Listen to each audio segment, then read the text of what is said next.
চুলায় আগুনটা জ্বালিয়ে নিলাম।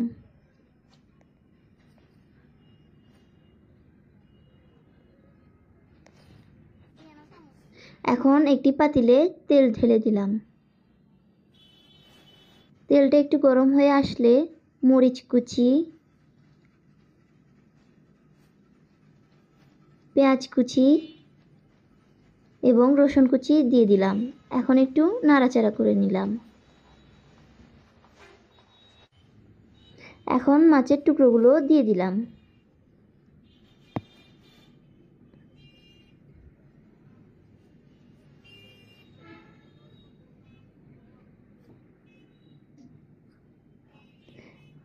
এখন মাছগুলো নাড়াচাড়া করে নিব।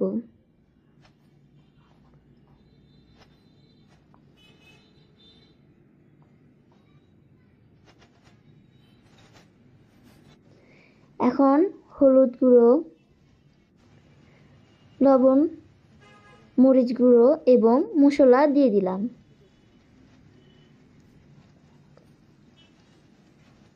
এখন একটু মাছের সাথে হলুদ মরিচগুলো মিশিয়ে নিব।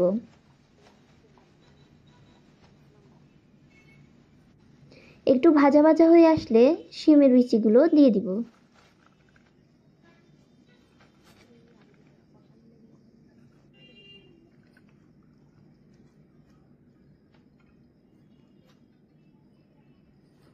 এখন মশলার সাথে শিমের বিচিগুলো মিক্স করে নিব।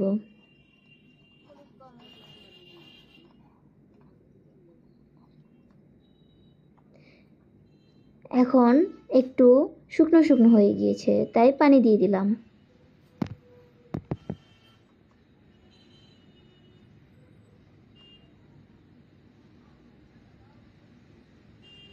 পানি দেওয়া শেষ, তাই নেড়ে দিলাম।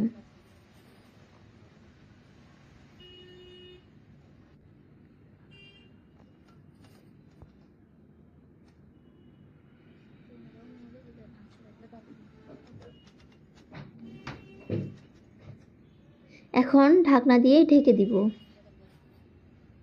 দেখি ভাতটা কেমন হলো।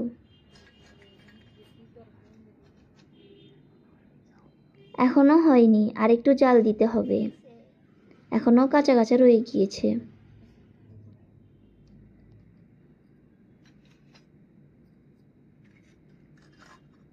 ঢেকে দিলাম।